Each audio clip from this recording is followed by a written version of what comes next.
అందరికీ నమస్కారం. నిన్న మహారాష్ట్రలో మరియు జార్ఖండ్లో సార్వత్రిక ఎన్నికలు పూర్తయిన సందర్భంగా చాలా సంస్థలు ఎగ్జిట్ పోల్స్ తమ ఫలితాలను వెల్లడించాయి. అందులో భాగంగా ఎక్కువ శాతం ఎక్కువ సర్వే పోల్స్ ఎన్డీఏ వైపు మొగ్గు చూపుతున్నట్టు ప్రకటించాయి. ముఖ్యంగా మహారాష్ట్రలో రెండు కూటములు మధ్య పోటీ జరిగింది. ఒకటి మహా వికాస్ అఘాడి మరియు మహాయతి. ఈ రెండు కూటములలో ఎక్కువ సర్వే పోల్స్ మహాయతి కూటమి వైపు మొగ్గు చూపాయి.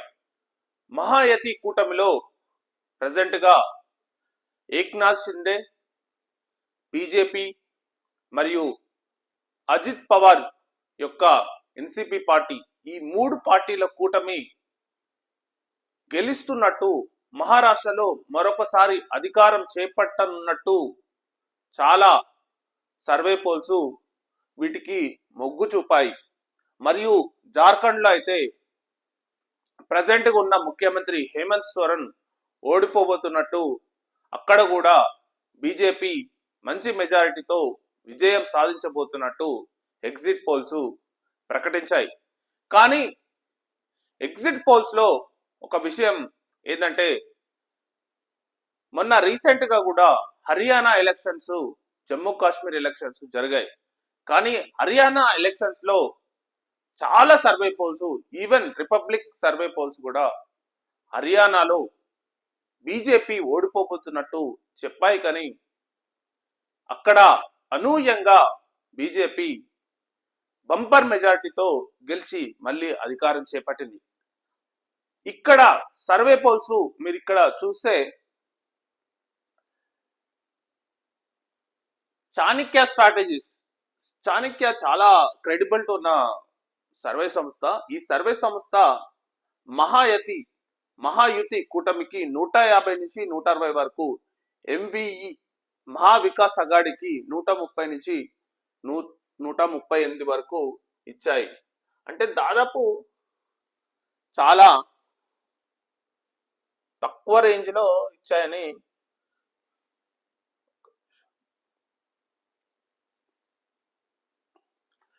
Chanakya strategies 150 to 130.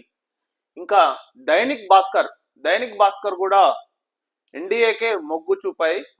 దైనిక్ భాస్కర్ వచ్చేసి ఎంవిఏ వైపు మొగ్గు చూపాయి. ఇక్కడ 135 నుంచి 150 వరకు ఎంవిఏ మహా వికాస్ అఘాడికి మొగ్గు చూపాయి.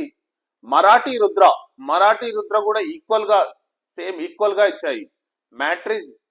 మ్యాట్రిక్స్ కూడా 150, 170 అంటే 110, 130. మార్క్ 137, 157, 126, 146. పీపుల్స్ పల్స్ చాలా ఎడ్జి ఇచ్చింది మహాయుతి కూటమికి. 175 నుంచి 195 వరకు ఇచ్చింది. మహా వికాస్ అఘాడికి 85 నుంచి 112 మాత్రమే ఇక్కడ ఇచ్చాయి. టైమ్స్ నౌ కూడా ఎన్డీఏకు చాలా మొగ్గు చూపాయి.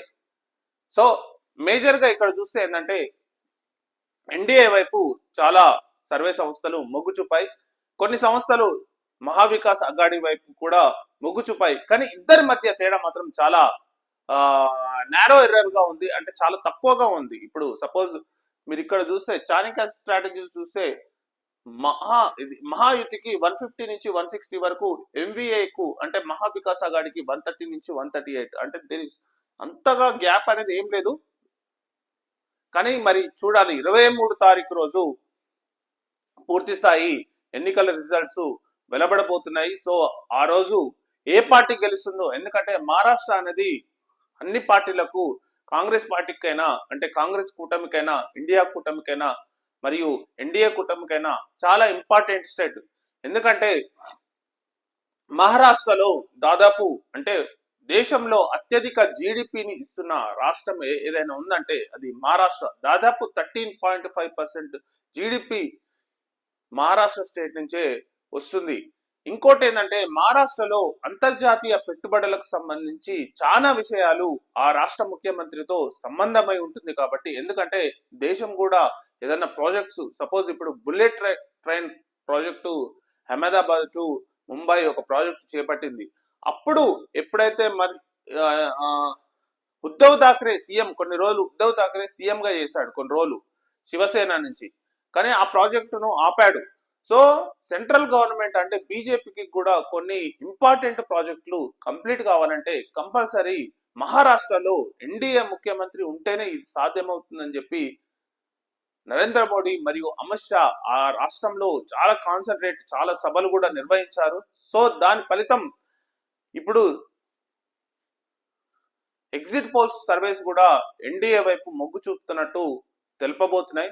కానీ అంతిమంగా రిజల్ట్స్ వచ్చే వరకు మనం వెయిట్ చేయాల్సిందే. ఇంకోటి జార్ఖండ్ లో హేమంత్ సోరెన్, మీకు అందరికీ తెలిసిందే, ఈడీ అంటే కొన్ని మైనింగ్ కేసులలో ఈడీ హేమంత్ సోరెన్ ను చాలా రోజులు అరెస్ట్ చేసిన తర్వాత కొన్ని రోజులకు రీసెంట్ గానే అతను బయటకు వచ్చాడు. బయటకు వచ్చిన తర్వాత జార్ఖండ్ ముక్తి మోర్చా పార్టీ అంటే జేజేఎం పార్టీ అన్నమాట, జార్ఖండ్ జేఎంఎం పార్టీ, జార్ఖండ్ ముక్తి మోర్చా పార్టీ తరఫున హేమంత్ సోరెన్ చాలా ప్రయత్నించాడు. అంటే ఇండియా కూటమితో అంటే కాంగ్రెస్ పార్టీతో పొత్తు పెట్టుకొని ఇతను కలిసి జార్ఖండ్ లో చాలా ప్రయత్నించాడు. కానీ ఇప్పుడు వచ్చిన ఎగ్జిట్ పోల్స్ చూస్తే ఎక్కువగా ఎన్డీఏ వైపు మొగ్గు చూపుతున్నట్టు కనబడబోతున్నాయి. ఇక్కడ మనం ఎగ్జిట్ పోల్స్ అనుకున్నట్టు రెండు స్టేట్లలో ఎన్డీఏ గెలిచిందంటే కాంగ్రెస్ పార్టీకి చాలా దెబ్బ పడబోతుంది. ఎందుకంటే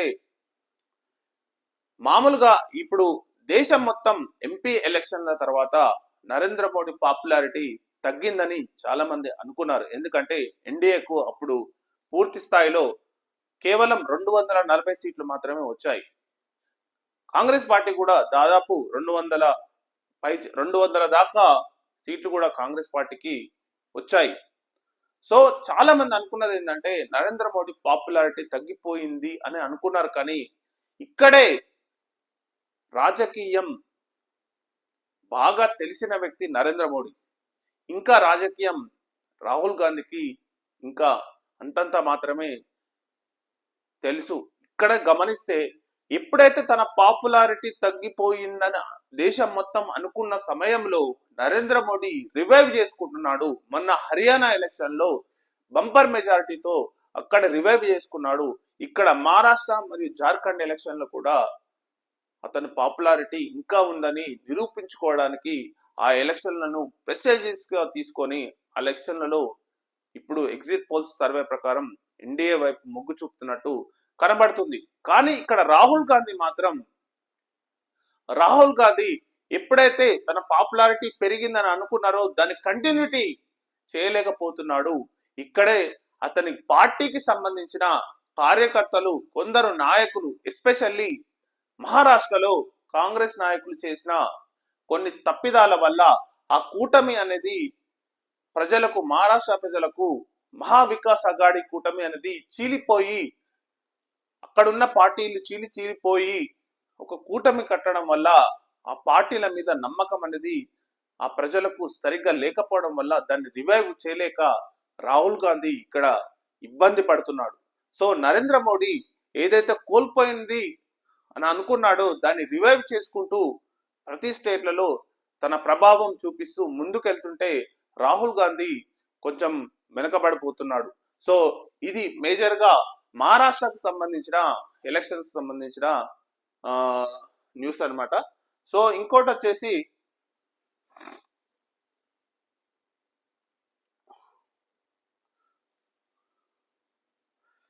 యుద్ధ భయాలు, కీవ్ లో అమెరికా మరికొన్ని దేశాల రాయబార కార్యాలయాలు మూత, యాంటీ పర్సనల్ మైన్స్ వినియోగానికి ఉక్రెయిన్ కు అనుమతి ఇవ్వనున్న అగ్రరాజ్యం, రష్యాకు మరిన్ని ఉత్తర కొరియా ఆయుధాలు.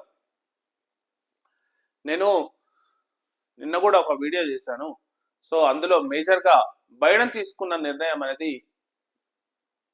రష్యా తన అణ్వస్త్రాలను వినియోగించబోతున్నట్టు ఆ పత్రంపై పుతిన్ సంతకం కూడా చేశాడు. సో ఏ క్షణమైనా రష్యా తన అణ్వస్త్రాలను ఉక్రెయిన్ పై ప్రయోగించవచ్చు. ఆ భయాలతో కొన్ని యూరోప్ కంట్రీస్ భయపడుతూ అమెరికా అక్కడ ఉన్న రాయబారి కార్యాలయాలను మూసివేసి తమ అమెరికా ప్రజలను మీరు అక్కడి నుంచి వెళ్ళిపోవాల్సిందిగా ఇన్స్ట్రక్షన్స్ కూడా క్లియర్ కట్ గా ఇచ్చింది.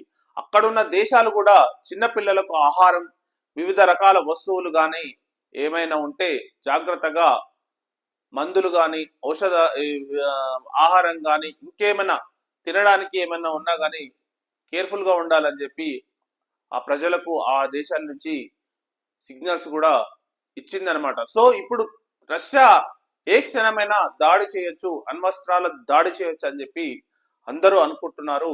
అది జరిగితే మాత్రం ప్రపంచ యుద్ధం వరల్డ్ వార్ 3 ప్రారంభం అయినట్టే. సో ఇది మొత్తం పుతిన్ డెసిషన్ మీద ఉంది. కానీ ఉక్రెయిన్ మాత్రం పుతిన్ రెచ్చగొడుతూనే ఉంది. ఇంకోటి యాంటీ పర్సనల్ మైన్స్ వినియోగానికి కూడా అమెరికా బైడెన్ చేస్తున్న నిర్ణయం వల్ల ఉక్రెయిన్ చాలా దూకుడుగా వ్యవహరిస్తుంది. సో దాని పరిణామాలు రష్యా ఎలా తీసుకుంటుంది అనేది మనం ముందుగా వేచి చూడాల్సి వస్తుంది. So thank you very much. ఇలా ఈరోజు న్యూస్ ఆన్సర్స్.